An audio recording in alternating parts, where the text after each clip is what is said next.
Amen ba? Amen. Na kahit mahirap magsalita, mahirap yung gagawin ko, hindi ko to ginagawa usual, pero dahil meron akong kalakasan na galing kay Kristo, diba Philippians 4:13, na I can do all things, lahat ng bagay, through Christ. So, mahirap sa atin, lalo tayo, pag naglilingkod tayo sa Panginoon, wala tayong salita ng Diyos. Bakit? Kasi ito yung pinapahayag ng Lord. John 1:1, in the beginning is the Word. So, babalik talaga tayo, ano ba yung instruction ng Panginoon sa atin, sa ating pagpasok dito sa lugar na ito, at tayo ay magkaroon ng bagong buhay paglabas. Ano ba yung gustong gawin ng Diyos sa buhay ko? Ano ba yung purpose ng Panginoon sa akin? Bakit ako kailangang magpatuloy dito, naglilingkod? Naniniwala ba kayo na ang pag-aaral ay mayroong expiration? Sino dito nag-aaral ng hanggang ngayon ay nag-aaral pa rin? 10 years na nag-aaral.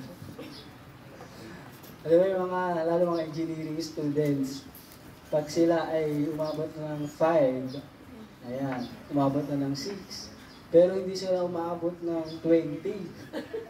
Imagine mo, sa college, 20 years ka nagka-college. May hangganan siya, tama ba? Kahit sa ating trabaho, alam nyo ba, may retirement. Pero kay Lord, may retirement. So, ibig sabihin, yung ating purpose, hindi lang talaga yan sa pag-aaral. Hindi masamang mag-aaral. Hindi lang din masamang maging magaling sa trabaho, sa negosyo. Pero tandaan natin ang buong buhay natin, paglilingkod yan. Ako, nakatapos ako ng pag-aaral. Ilang taon ako nag-aaral? 6 years sa elementary, 4 years sa high school, 5 years sa college, 15 years. Meron pang kinder, may prep pa. So, halos aabutin ng 20. Pero may expiration. Pero yung paglilingkod, habang buhay yan. So kung sa labas, kaya mo mag-invest, di ba? Kaya nating mag-invest sa labas, na for temporal. Eh lalong higit dito sa pinapagawa ng Panginoon sa loob. Nakita niyo po? Habang nag-uusap kami ni Princess, ilang notebook mo sa school? 11 daw. Eh sa church, ilan yung dala mo? Isa na nga lang yung dadalhin mo. Nakakalimutan ka. Pero, ito, temporal. Mahalaga din naman. Pero yung kabila, eternal. So, kung paano mo binavalue yung church, nakikita yan sa ginagawa mo ngayon. Tama ba? Gusto mong tumayo dito sa worship team. Gusto mong tumayo dito. Minsan nahihiya ka. Bakit? Kasi tinitingnan, ano ba yung dala ko? Kapag dala-dala mo, salita ng Diyos, dala-dala mo, ipapahayag ko ang kagalingan ng Panginoon. Hindi pwede. Kailangan walang hiya. Pero imaginein mo, may sunog. Di ba may sunog na? Eh, mahihiya ka pa. Uy, may sunog. Eh, alam mo nang mamamatay na yung tao. Di ba, siyempre, lalakasan mo yung loob mo. Kailangan ko yung salita na magpapalakas ang loob sa katabi. Amen. Ano ang dala-dala mo? Eh kung ito pala, di ba, sabi sa salita ng Panginoon sa Ephesians, ang totoong labanan ay hindi sa laman, hindi sa dugo, kundi sa spiritual.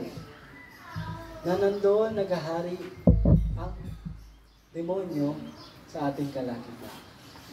Ngayon, ikaw ay may bagong buhay. Sinuotan ka ng bagong damit. Sino excited dito pag Pasko may bagong damit? Diba? Excited. Excited. Sino dito may bagong sapatos? Excited ka, diba? So, gusto mo, laging bago ang suot mo. Para manatili ang bago, yung bagong buhay mo, meron ka iiwanan. Diba? Ay, luma na yan, may magbibigay na sa aking bago. Alam niyo, ganyan ako eh. Basta pag may luma akong damit, ay sige, yan ako na yun, pamigay ko na yan. Alam ko may darating na bago. Kasi wala na akong susuot. Diba? Automatic may darating talaga na bago. Lalo sa atin, kailangan lagi tayong mayroong bago. Tingnan niyo yung dalawang naalala niyo yung sa lugar ng Dead Sea tsaka sa Red Sea. Yung Dead Sea, wala pong nabubuhay doon na fish. Kasi, sobrang alat.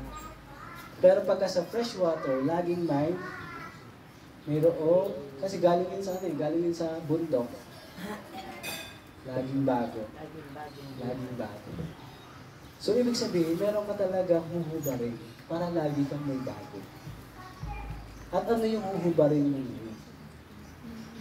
Yun yung mga pinako doon sa krus ng Kalbaryo. Ano ba yung mga pinako sa krus? Bakit ba pinako si Jesus? Para ba magpa-show, ano siya? It's show time. Magpapabago ako. Ito yung sample ko. Hindi, di ba? Kundi ginawa niya yun kasi hindi natin kayang ibigay yung pantubos sa ating mga lumang buhay.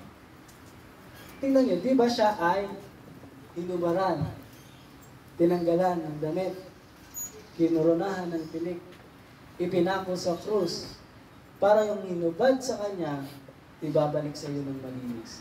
At sino mang tumanggap sa akin, ay hindi na ipapako sa krus. Dahil minsan lang ako napako, minsan lang ang kasalanan. Kaya magtaka ka, nandito ka sa church for 6 months, hindi ka pa rin nagkakaroon ng bagong buhay. Baka araw-araw mo pa rin pinapako si Jesus. Pero, good news. 6 months ka na dito sa church. Nagsasalita. The old life is gone. The new has come. Amen? Saan tayo sa dalawa? So, pwedeng ikaw, galing ka ng ibang lugar, malayong lugar, napunta ka dito sa church.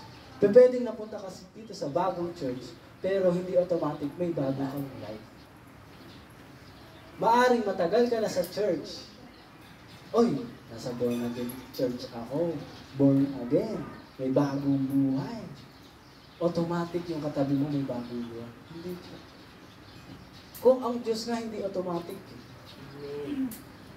na namatay. May proseso.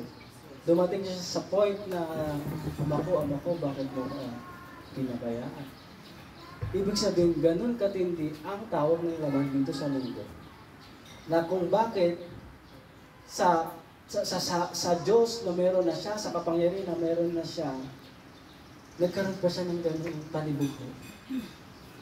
Ganito kahirap ang pinagdadaanan ng mga anak niya. Pero, inialay niya yun. Para yung kanyang kahubaran, meron kang bagong damit. Para paglapit ng Ama na nasa langit, ang makikita niya, hindi si Princess na Maria, hindi si May na matatakot.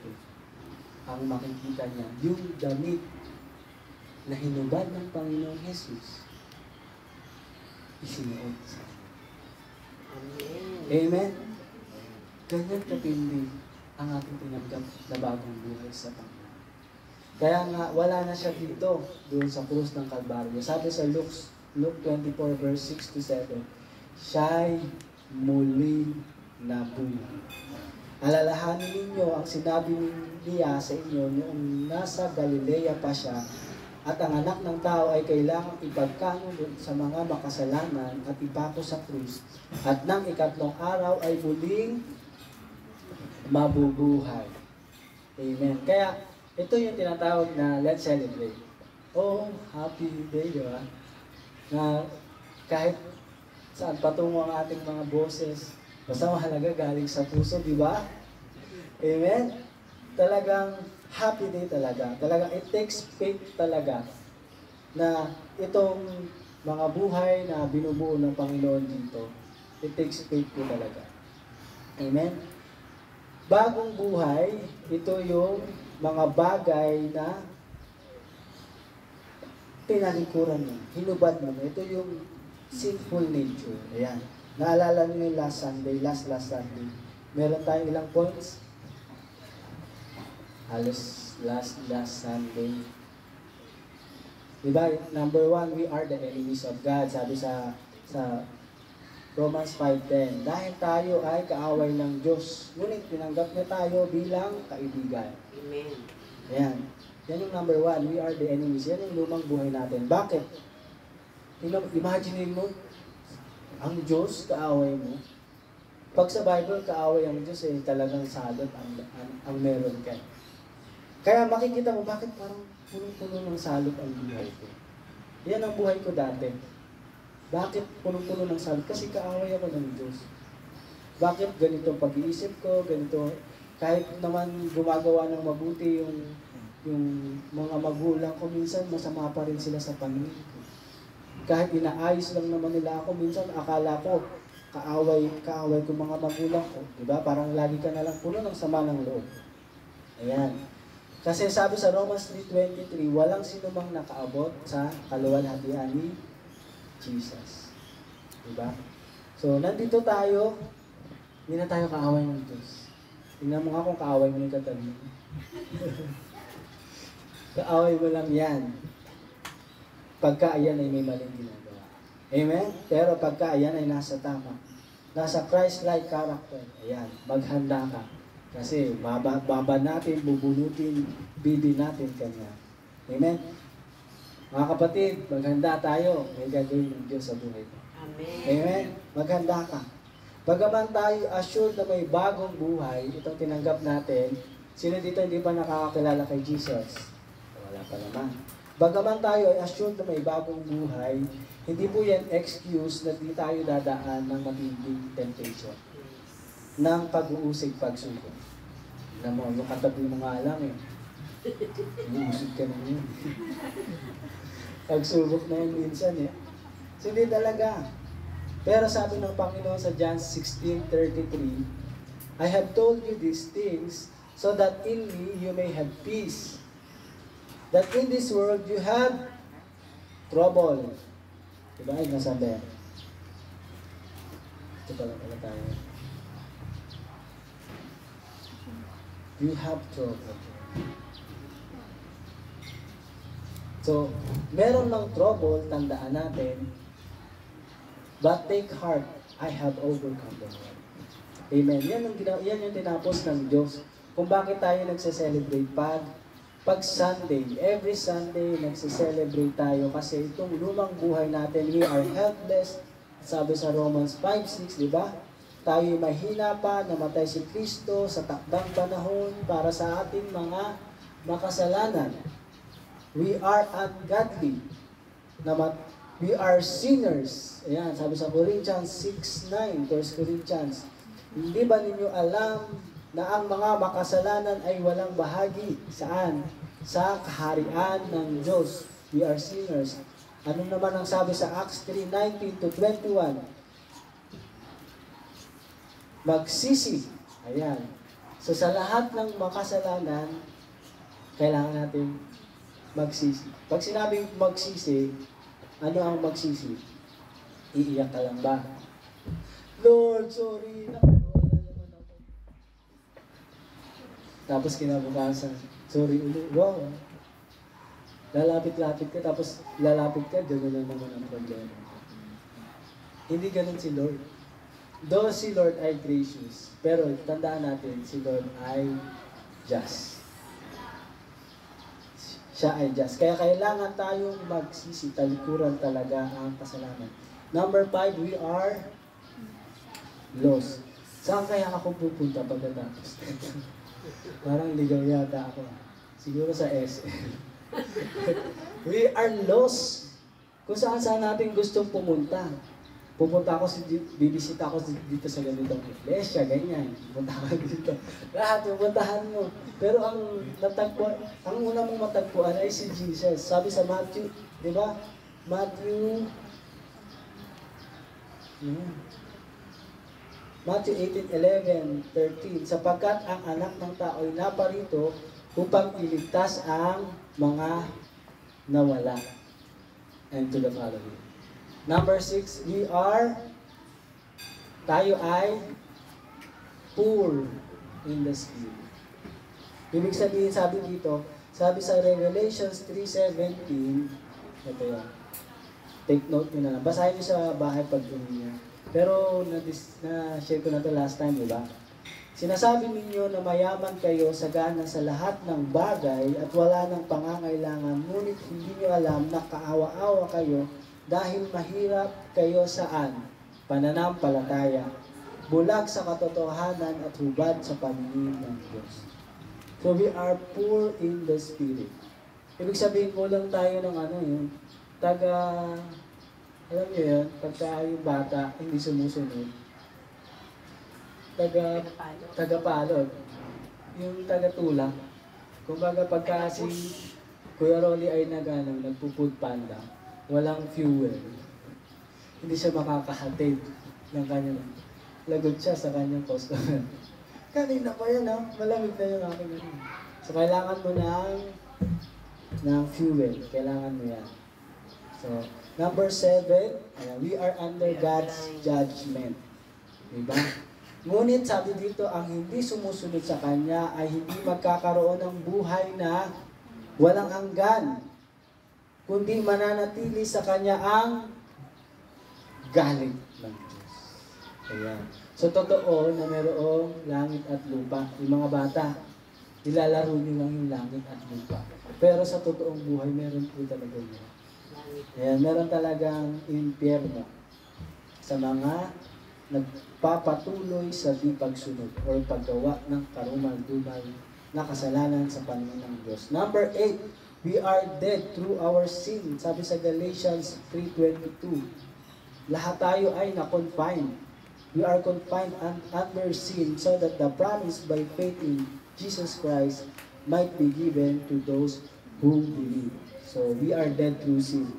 Ayan, dami nan. Gusto nyo ba basahin ko pa? Basahin nyo na lang sa bahay. Ayan. Number 9, we are, sino dito yung foolish na? We are foolish. Noong una, sabi sa Titus 3:3, tayo yung mga hangal, di ba? Si Bible ang nagsabi. We are foolish. Tayo mga hangal at hindi masunurin, naliligaw at naging alipin ng makamundo damdamin. Di ba? Lahat ng uri ng kalayawan naghari sa atin, masamang isipan, pagkainggit, tayo kinakaputan ng iba at tayo kinakaputan din natin sila. Di ba? Yan. Tapos meron pa, tayo mga batang isip. Sabi sa 1 Corinthians 13:11. Diba? Naalala nyo nung ako'y bata pa. Sabi dito, nagsasalita ako gaya ng bata. Nag-iisip ako gaya ng bata. Nangangatwiran ako gaya ng bata. Ngayon, ganap na ang aking pagkatao at iniwan ko na ang mga bagay na pagkabata. Yan yung new life. Okay? 10. We are all doing evilly. Colossians 1:21. Yan. 11. We are far from God and without hope. Ephesians 2:12-13. Ano pa? And lastly, we are walking in darkness. Muling nagsalita si Jesus sa Pariseo. Sinabi niya, ako ang ilaw ng sanlibutan, ang sumusunod sa akin ay magkakaroon ng ilaw. Yan, magkakaroon ng ilaw at di nalalakad sa kadiliman. Nakita niyo po ang buhay natin na wala sa Panginoon. Napakadami. Saan kaya ako dito? Ang dami niyan. Pero tingnan mo, napakagrabe ng habag at grasya ng Panginoon. Na sinasabi ng Panginoon, wala na ako dito. Wala na ako sa krus ng Kalbaryo. Lahat ng to, dati kang enemy, dati kang helpless, dati kang makasalanan, dati kang lost, dati kang mahirap, dating galit sa iyo ang Diyos, dati kang patay, dati kang parang baliw, dating lahat ng kasamaan, dati kang hiwalay, dati kang lumalakad sa kadiliman, pinako na sa Diyos. Kaya sinabi ng Panginoon, wala na siya rito. Siya'y muling nabuhay. Amen? Yan ang meron ka. Kaya, malakas ang loob mo, I can do all things through Christ who strengthens me. Kasi, ano na to? Cross na. Diba parang si cross? O, parang na-cross na yan. Wala na. Kaya madali na sa iyo na maging excited pagdating sa pakikinig ng salita ng Diyos. Mahirap pagka parang ang puso mo bato, yung iba umiiyak na parang ikaw. Wala na. Kumbaga walang dating sa iyo. Pusong bato. Walang dating sa iyo. Meron yan sa Bible eh. Walang dating sa kanya. Kahit ilang beses na naghimala. Walang pakiramdam. Ang Diyos. I-share ko sa inyo. So, napaka-importante nito, no? Ito yung lumang buhay na pinako sa krus 2,000 years ago. Ngayon, ano next sa buhay mo? Na nakatanggap ka ng tagapagligtas. Ano next na sa buhay ko? Iiwanan ko ba to? Susunod ako dito? Diba? May nangingiti, may iiwanan. Sino kaya yung iiwanan? Pupunta ako dito, diba? You cannot serve two masters at a time. Tama ba? Gusto mong maglingkod, pero hati yung oras mo. Diba ako, kagaya ko. Gusto kong maglingkod. Gusto ko kayong puntahan. Pero hati ang oras ko. Kailangan ko maglingkod sa anak. O, di ba? Lalapit talaga ako sa Diyos, Lord. Salamat sa magiging katimbang. Di ba? Ang paglilingkod naman, habang buhay, yan naman ang ano ko dyan eh. Yan naman ang prinsipyo ko dyan. Unahin ko muna sila pag okay na. Maglilingkod ako ulit. Ayusin ko muna yung mga extra baggage. O, dito ka muna. Dito ka muna. O, pag okay na, may extra baggage ka na naman simula hanggang hindi ka na nakapaglingkod. So, one at a time, so kailangan talaga natin makita ano ba yung mga excess sa atin. Unang-una dyan, yung comfort na nakasanayan mo kahapon. Akala kasi natin, ang church, pagka ikaw ay umupo dyan, comfort, ay, makikinig lang ako. Mag-worship lang ako kasi yun yung madaling gawin. Masarap sa pakiramdam. Iiyak lang ako kay Lord. Comfort yan. Yan ang hinahanap mo, comfort church. Pero ang church natin, bilang isang united believers ng Panginoon, hindi talaga comfort. Bakit? Si Jesus man, hindi naman niya natapos lahat yun ng comfort kahit Diyos siya. Kahit meron siyang kakayanan na maging comfort lahat. Na, imagine mo ilang anghel ang nagpupuri sa kanya sa kalangitan, libong-libong anghel, sabi sa Bible. Bakit hindi niya tawagin? Tapos ikaw, tao, lalatiguhin mo ako, huhubaran mo ako, duduraan mo ako. Sino kang tao para gawin yan sa Diyos? Hindi ba natin ginagawa ulit yun pag tayo ay nagkakasala? Pag tayo bumabalik sa ating lumang buhay, hindi ba natin ginagawa yun? Kapag tayo ay talagang parang ako ay Pilipino, sa akin lahat. Sa akin dapat lahat nakapokus. Hindi ba natin parang nilalatigo ang Diyos ka? Araw-araw sa buhay natin. Kaya, number 1, after nyan, stop being a baby Christian. Pag sinabing baby, ito na. Subo mo. Ito yung di ba natatawa ka? Kasi hindi ka na pwede ganon. Pero kung si Maya yan, sinubuan ko ng candy, kakainin niya yan. Kasi, he's a baby. Pero pag laki niyan, pag yan pinapasubuan mo pa, sasabihin ng anak ko si Benjamin, Daddy, it's a monster. It's a monster na. So, ayaw ng Panginoon na 6 months, 1 year, tayo ay lumalaki parang monster. Gusto ng Panginoon, tayo ay iniiwanan natin yung lumang buhay natin, iniiwanan natin yung batang isip natin, pupunta na tayo doon sa high school. Di ba from elementary, ayaw mo naman, next year elementary na naman. Kasi na ba dito yung nagbalik grade 1? Repeater? Diba? Ang hirap nun. So, yung comfort zone, yan yung sabi sa pag-aaral ng ibang dalubhasa. It is a state in which things feel familiar to a person. Familiar na ako dyan, so comfort na ako. Yung kaya mong kontrolin. Alam na alam ko gagawin dyan. I can handle. Alam na alam ko gagawin dyan. So, that's a comfort. And they are ease and in control doon sa environment. So, in other words, yung comfort, you are in control sa environment mo. Kaya gusto mo, dyan ka lang. Dyan ka lang sa kwarto. Magkukulong ako sa kwarto kasi walang nakikialam sa akin. Gagawin ko to yung mga bagay na to kasi walang pumapalo sa akin. Walang nangingialam sa akin.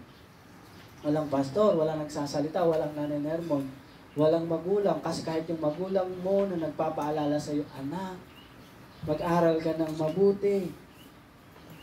Huwag kang masyadong maglalaro. Kahit anong gawin ng magulang mo, kung nandun na yung comfort mo, kahit gano'n may nagpupush sa'yo, nandun ka na, mahihirapan kang manalo. Kasi yan yung lugar na walang pressure. Sino gustong nape-pressure dito? Pag maraming tinda, maraming bumibili ATMs, nape-pressure ka ba? Kung halimbawa 100, tapos mag-isa ka lang. Di ba masarap yun? Sige, 100, marami kong kita dyan. Okay na pressure yun. Pero pagka yung gusto mo, yung hilig ng laman mo, at walang pressure dyan. So walang paglago dyan. Kaya kailangan yung pag-stay natin dito in 6 months, in the next 6 months, ibang-iba ka na. This is a transformed church. Ikaw yung church. Hindi yung tolda na to. Hindi ito yung magta-transform. Magta-transform din yan. Naniwala kayo. Lalaki, magiging bubong yan. Kaya yan ng kamay. Pero yung transformation, nasa sa loob niya. Kaya kailangan, ito, yung comfort natin, okay lang. Pero, ilang taon ka magiging elementary? Anong grade mo na? Isang taon na lang. So, pag grade 6, dapat pag grade 6, next year, tapos ka na. Dapat 2026, ikaw ay high school na. So, okay lang na maging grade 6 ako for 1 year. Okay lang yung ganyang comfort. Pero pag iyan ay nagtagal, yan, matatanggal ka na. Ano na yan? Danger na yan. It's a danger zone. Kaya nga, ito yung sitwasyon natin. Naalala nyo, sino nakapala dito ng The Prince of Egypt? Yung kay Moses. Yung hinati yung Red Sea sa gitna. Naalala nyo? Bakit nangyari yon? Kasi 400 years, ang mga Israelites alipin. And one day, sabi sa Exodus 3 verse 9, narinig ko ang pagdaing ng aking bayan. Kailan kayo huling umiyak? Kay Jesus ba o kay kanino kayo huling umiyak? Sige, dito umiyak sila kay Jesus sa bayan. At sabi, narinig ko ang pagdaing ng aking bayan. Si God ang nagsasalita. At nakita ko ang pangaabing ginagawa sa kanila ng mga taga-Egypto. Kaya papapuntahin kita. Kausap niya si Moses kay Pharaoh upang ilabas mo sa Ehipto ang aking bayang Israel. So, ibig sabihin, meron talagang lingkod ng Diyos na tinawag para itong mga alipin o inalipin na aking bayan ay ma-deliver. So, kaya meron talagang deliverance. Meron deliverance. Hindi talaga natin kaya yan. Meron talagang magli-lead sa atin. At, tingnan niyo po. Bagaman sila ay nakatawid doon sa Red Sea after 400 years, natabunan ang mga humahabol sa kanila, mga kabayo, si Pharaoh, natabunan ng lahat. Nakatawid na sila doon, sabi ni Moses, ni Aaron, nung nakikipag-usap sila kay Pharaoh, tinatawag ako ng Diyos para itawid ang kanyang bayan para sa akin ay sumamba doon sa disyerto. Saan sinabi? Disyerto. Malamig ba sa disyerto? May aircon ba doon? May malamig ba doon? Tubig? May malamig ba na tubig doon? May rep ba doon? Oh, wala pala. Pero bakit ang mga alipin nung nakapunta na sila sa disyerto, lahat ng wala ay hinahanap nila doon. Buti pa doon sa Egypt may makakain kami. Merong masarap, may malamig na tubig, merong fried chicken. Dito kami ay nafa-fried. Diba? So, ibig sabihin pala, sa bagong buhay, akala mo, dadaling ka agad doon sa pangakong lugar. Kaya marami ang mga may bagong buhay binabalik yung kanilang lumang kasuotan. Pero pag binalik nila yun, hindi na sila makakabalik doon. Mamamatay sila sa desierto. Alam niyo ba, for 40 years, wala man lang ni isa sa henerasyon na inalipin sa Egypt ang nakatawid sa promised land. Namatay lahat sila. Gusto niyo ba ganun tayo? Wala naman. Kaya kailangan natin itong i-redefine yung ating old life. Bakit ba ako kikilala kay Kristo? Na hindi masayang yung bagong buhay na tinanggap ko. Kagaya ng mga Israelites nung tumawid sila sa pulang dagat. Bakit nasayang ang kanilang tinanggap? Malapit lang yun eh. Parang ano lang yan, liba SM lang. Yung Kinaan. Malapit lang yun. Tumawid sila pag ganun pag makita niyo yung map. Gumanon sila, gumanon. Kasi sa katigasan ng ulo.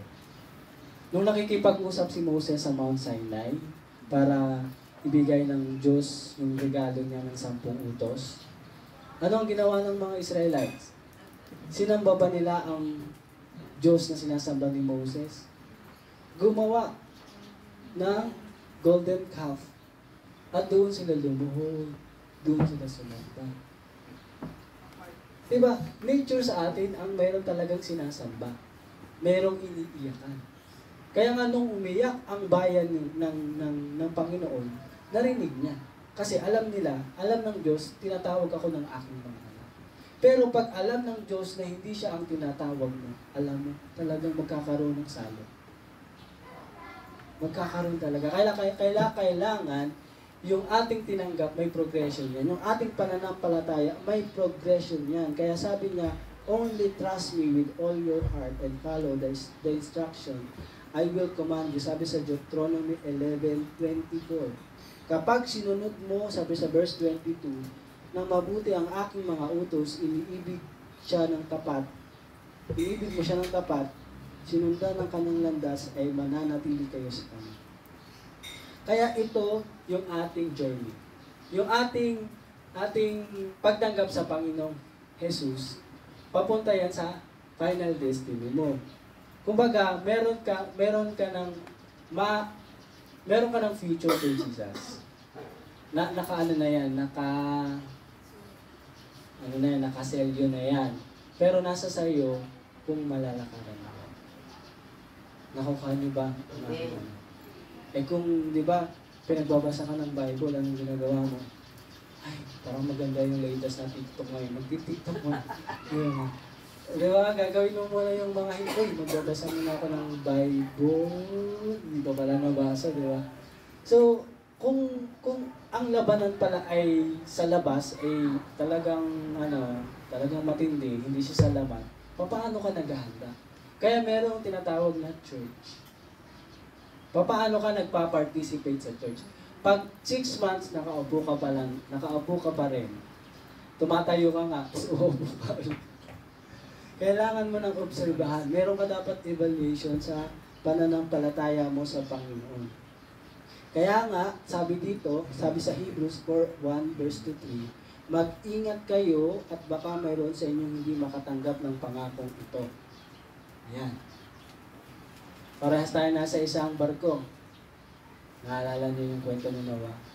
Mag-ingat kayo, baka meron sa inyong hindi makatanggap.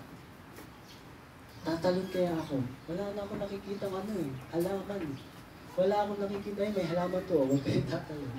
Diba? Wala akong nakikita hangin. Ayan, may hangin. Huwag kayo tatalon. So, huwag kayong titingin sa mga nakikita niyo sa sitwasyon niyo sa labas. Parang hindi na ako magbabago. Kasi parang paulit-ulit lang din yung ginagawa ko. Parang cycle of repeat ang nangyayari sa akin. Hindi. Alam nyo, pag meron ka talagang Panginoong Jesus, talagang nakipagbulot siya. Talagang nilaban niya ang buhay mo. Dugo niya, buong buhay niya, binigay niya. Talagang pag gano'n ang paniniwala mo, itatakwil mo talaga yung kasalanan sa buhay mo. Itatakwil mo talaga yan. Magagalit ka. Kung paano ka nagagalit doon sa classmate mo na chichismis sa iyo. Di ba? Yung kumari mo na nang gagalit sa iyo, hindi naman nagsasabi ng totoo. Nagagalit ka, ganun ka namumuhi. sa mga maling nangyayari sa mundo. Itong number 2, let us redefine itong old life natin. Una, comfort, nandun ka sa pagkaalipin. Pagdating mo sa disyerto, sa wilderness, ito yung tinatawag na fear. May takot ka. May takot ka na pagkatapos ba nitong tumanggap ako, na-convert na ako. Naku, ano na ako niyan, di ba? Minsan may manipulative spirit. Baka, saan ako niyan dalahin? Mayroon fear eh. Kaya nung nangyari sa mga sa mga Israelites, nagkaroon sila ng takot, pero hindi nila napansin na every time na sumusunod sila sa ulap, every time paggabi meron silang nakitang apoy. Kung nandun ang biyaya, kung makikita mo yung bawat hakbang nila, may biyaya talaga. Imagine niyo walang pagkain, may pagkain, may mana. In-strike lang ni Moses yung kanyang staff, nagkatubig. Nagpunta doon sila, yung batis na mapait, naging matamis. Nagkaroon sila ng silungan, mga palmera. May naghanda talaga sa kanila. Pero bakit ganun ang isip nila? Parang old pa din. Nasa new ka, pwede ka naglilingkod, pero yung isip mo, nasa old pa din. So, kailangan natin ma-identify na ano ba talagang kalalagayan. Maniwala ka lang. Maniwala ka lang sa Panginoon. Trust in me, sabi ng Panginoon. With all your heart and follow the instruction I command. Yun lang naman sinasabi ni Moses. Be still.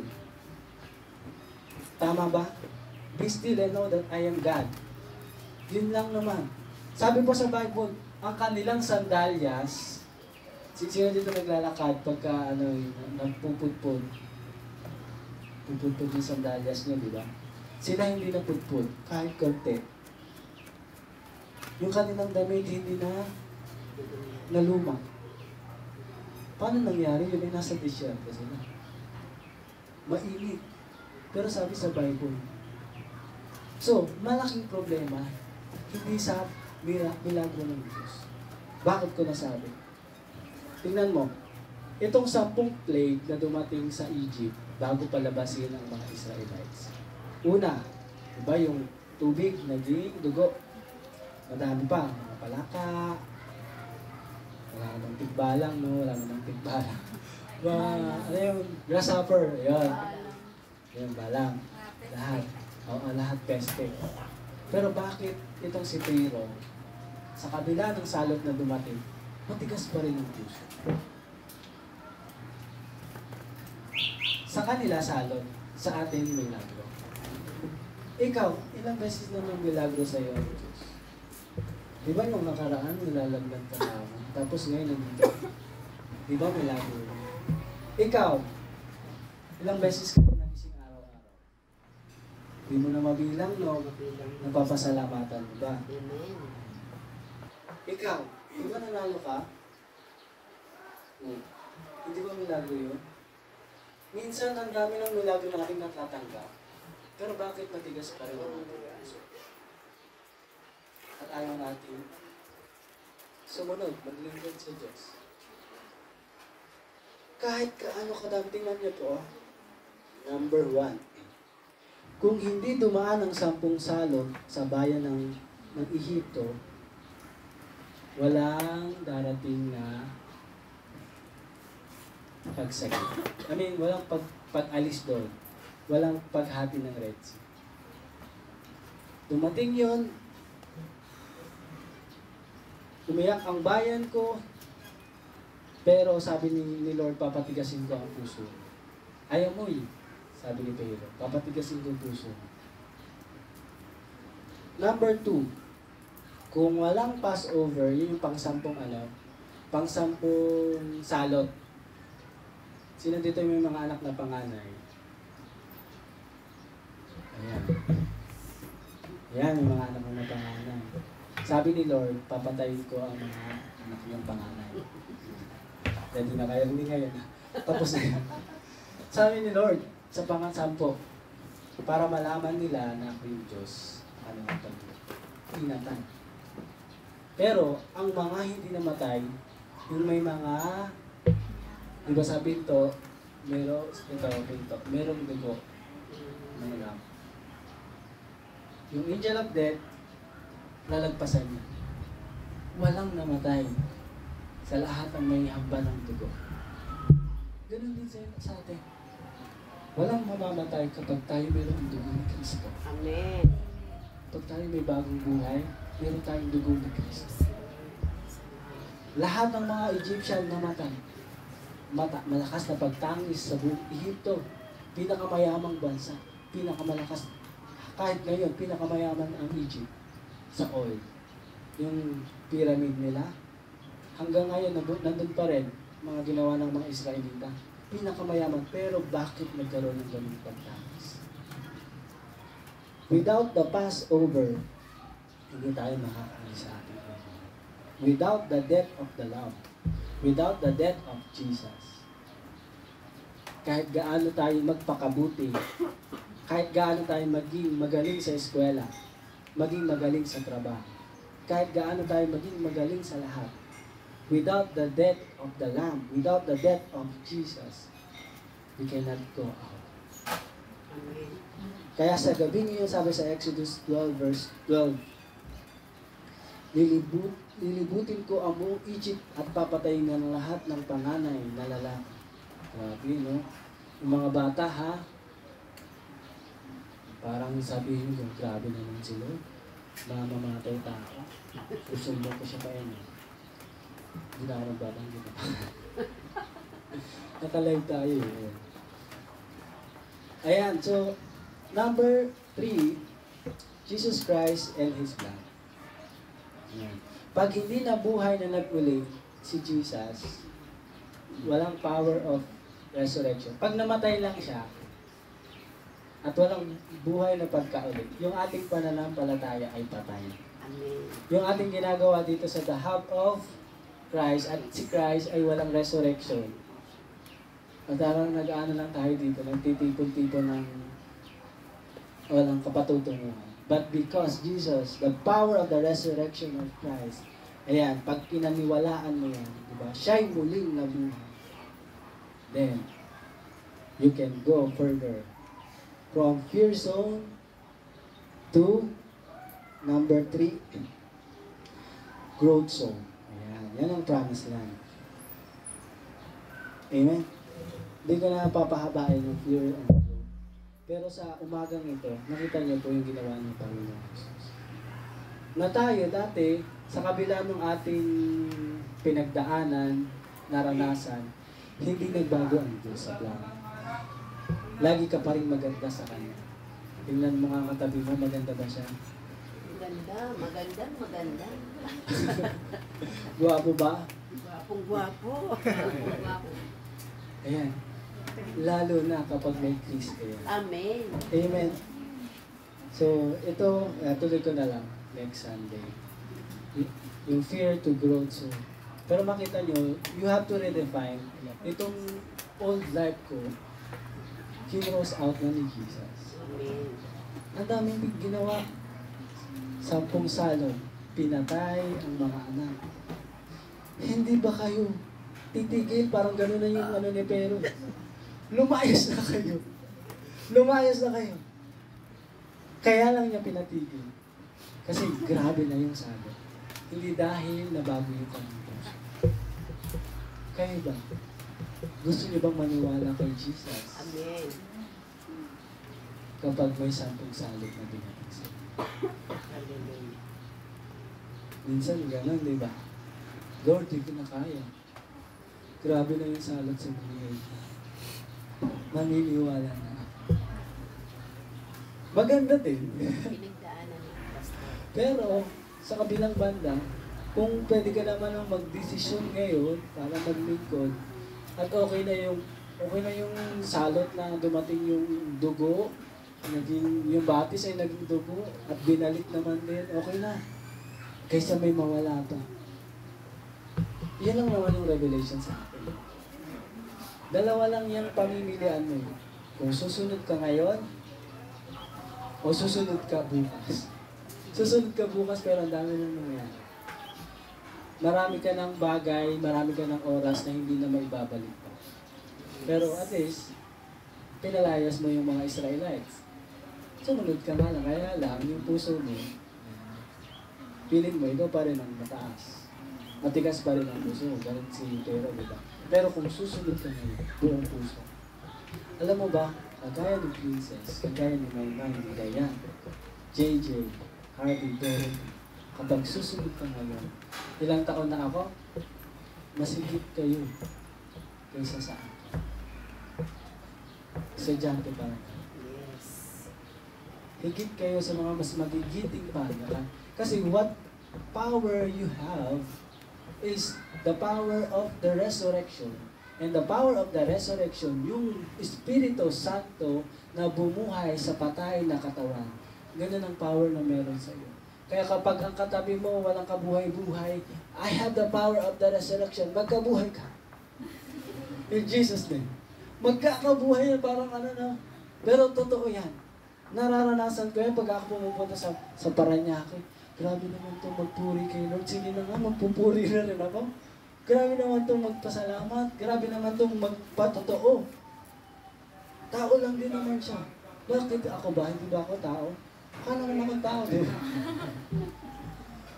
Pero, pag nakita mo, kayang gawin ng Panginoon dito. Kayang gawin din ng Panginoon sa akin. So lahat tayo pantay-pantay. Maaaring mas gwapo ako sa iyo. Pero pantay-pantay tayo. Pantay-pantay tayo sa Panginoon. Walang titingnan ng Diyos. Ay, ito mo. Pastor Walang Toy. iba-iba. Pastor Toy. Ito, ano lang ito, nag-lyrics lang ito. Wala siyang ganun. Ito yung nakaupo lang ito. Meron pala siya. Kasi sa Bible, kapag ka binigyan ka ng bagong buhay, at ang bagong buhay mo, ikaw lang din, mabawin yung Lord. Bibigay sana mo muna. Papunta tayo sa growth, di ba? Kapag hindi mo mapamunga ang buhay mo na binago ng Panginoon Jesus, ikaw yan eh. Binigay ko na lahat. Ano pa ba gusto mo? Hindi naman ako pwedeng mamatay ulit. Di ba kung kakausapin ka ni Lord, mamamatay ba ako ulit sa iyo? Hanggang ka lang hindi ka ba rin ba magbabago? Di ba parang nanay ka lang. Naging nanay si Jesus eh. Pero tandaan po natin, dahil tayo ay binago na ng Diyos. Kailangan po natin from fear, magkaroon tayo ng learning, magkaroon tayo ng growth. Na every time na sabi doon sa Bible, nung sila ay nakapasok na sa promised land, lahat ng tinatapakan nila, nagiging kanila. Imagine mo 400 years na nakakulong, alipin, mababa, pinakababa. Pag Hebrew ka, pinakamababa ka, alipin ka, utusan ka, hindi ka makakakain hanggat wala kang tinatrabaho. Pero tingnan mo, pagdating nila ng fear, nagpagtagumpayan nila. Napagtagumpayan nila ang process. Di ba meron naman nakapasok, kaya ang next generation, sina Joshua, sina Caleb. Nakapasok sila, yung iba, sabi ng mga espiya, huwag tayo dyan sa Canaan. Ang daming higante. Ang daming malalaking kakaharapin. Pero sabi ni Joshua, mga espiya, nung espiya ni, sabi ni Caleb, may mga higante, pero mas malaki ang Diyos natin dyan. Malalagpasan natin. You overcome the fear. And then we can go to the good zone. Lahat ng tapakan ni Joshua, yung banner ng Panginoon sa kanila. I raise the banner. Tagumpay tayo. Lahat ng puntahan nilang kingdom. Kaya lahat ng hari, nagugulat sila. Paano nangyari ang walang kakwenta-kwentang mga tao na ito? Pwedeng ganun yun sa sarili mo. Paano ako, walang kakwenta-kwenta, pero kaya kong gamitin ng Diyos. Kaya kong palaguin ng Diyos. Kailangan ko magbaban. Kailangan kong magsipag. Kailangan kong mag-aral. Kasi kung, alam niyo po ba, si Moses, na-burn out siya. Kasi siya na lang lahat gumagawa. Kaya pag ako nagmukhang Moses, yung mukhang to na laging nakangiti. At 1 year, ako pa rin ang nandito. Ako. Kamusta naman? Eto. Ganun. Ganun pa rin. Kaya talaga ang reflection ng church na ito. how we are united sa paglago ng kadepende po yun sa inyo. Amen. Amen. We need to work hand in hand. If you desire Jesus as your Lord and Savior, no turning back. No turning back, nandyan ka na. May fear, pero sasabihin mo sa sarili mo, yes, I can do. Yung mga higante na yan, pupuntahan natin yan. Mas malaki yung Diyos ko dyan. Ang gumawa ng langit at ng lupa, kayang-kaya yan ng Diyos ko. Tapos bibiglang pamay, may due date, may due date. Tapos yung anak ko may sakit, yung hindi pa ako nakapagbasa ng Bible, tatawagin ako ni Pastor. Magpagpupray ako, di ba parang napupuno ka na ng nakalimutan mo, Diyos pala ay malaki. Napupuno. Dadating kayo dyan. Dumating ako dyan. dadating kayo dyan. Magdiwa kayo, pag dumating kayo dyan, nauusig kayo. Alam mo, may Diyos sa Amen. sa umagang ito, tumayo tayo. Alapakan natin ang Thank you, Lord, sa umagang ito.